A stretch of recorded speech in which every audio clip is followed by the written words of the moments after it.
Welcome, welcome. It's the first video of 2021, and I hope that it finds you healthy and happy. I hope you had great holidays, and thanks for tuning in today. Today we're going to be exploring an illustration that I did over the break, and I'm going to be talking about my process a little bit and what I was thinking when I was creating it. One of my goals for 2021 is to become more narrative in my work and to really push those storytelling skills. I feel like we can always improve ourselves, and that's one thing I feel like I need to improve on.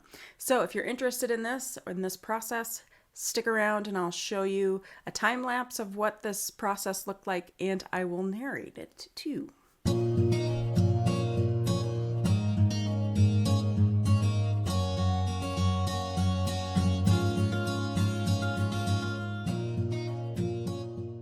If you're new here, my name is Paige. I'm the Chief Pixel Pusher and Paintbrusher over at Gumption.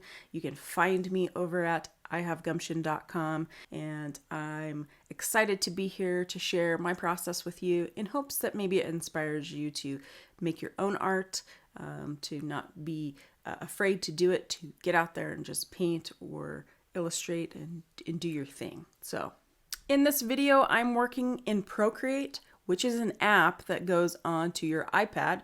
I have an iPad Pro that I'm working on, and so if you have an iPad, you can download this too. It's a one-time payment, so it's not a subscription, which makes it so valuable in this day and age. It is also, in my opinion, currently the top program for digital painting. And this would be raster artwork, not vector artwork. But it is an amazing program, and if you can't afford Photoshop, I wouldn't worry about it. If you have an iPad, this is a perfect program for digital painting that's affordable and is really at the cutting edge. So this illustration is all about a little story that's taking place. A gal is enjoying her coffee kind of in a breezeway area. She's ridden her bike to this area to get coffee, with a ghost sign in the background, and then a little furry friend who's kind of checking her out too. And she's listening to her music and just really enjoying the moment and the day. And of course, I think we all could probably have more moments like this, and hopefully we will have more of these moments moving into 2021. Okay, so first I start with a quick sketch, a little thumbnail here, and I definitely looked for resources that fit into my idea for this illustration. Where I live, we have a lot of ghost signs, and so I wanted to include that. Gumption is actually my company, and so I thought I would do a little plug for Gumption ginger ale there.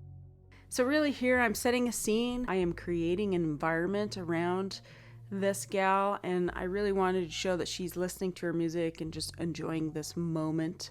Maybe she's on a lunch break, maybe she just went to go get coffee, but I really wanted to have fun with it. I also wanted to include an animal in this illustration.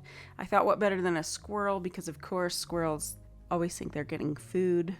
One of the biggest things that I see is that a lot of people don't use reference, and they really should. Whether you're looking at a stone wall, you can Google things to see how they really look, and then you can sketch that and put that into your illustration. So I looked at a lot of different rock walls here and found one that I liked the coloring of the stone, and I tried to create my own here.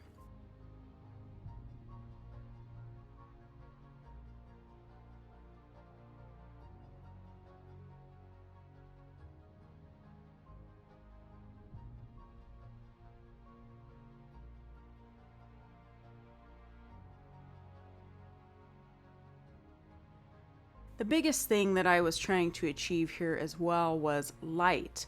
I always feel like I can work better and get better at portraying light and shadow, and I was employing some new techniques that I picked up here recently to see if I could really push the light factor a bit in this illustration.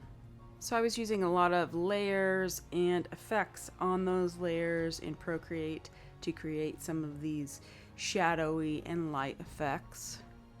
Of course, for shadows, I was using a multiply layer with a navy, a dark blue. As far as color goes for this piece, I wanted some colors that would pop, that were also kind of complementary, that would definitely make my character stand out a bit. So of course she has those bright green earphones, but a pink shirt as well.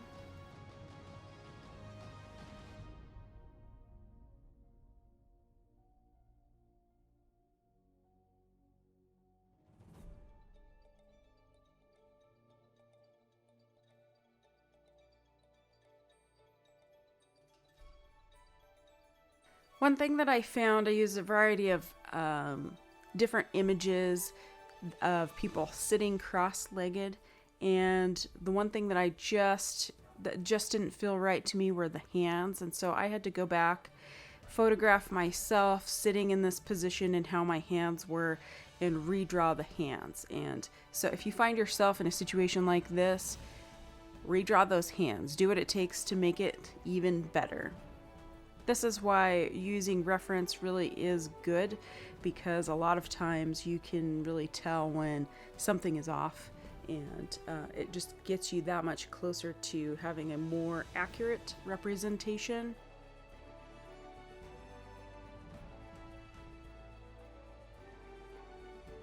If you liked this video and you got something out of it, go ahead and give me a thumbs up.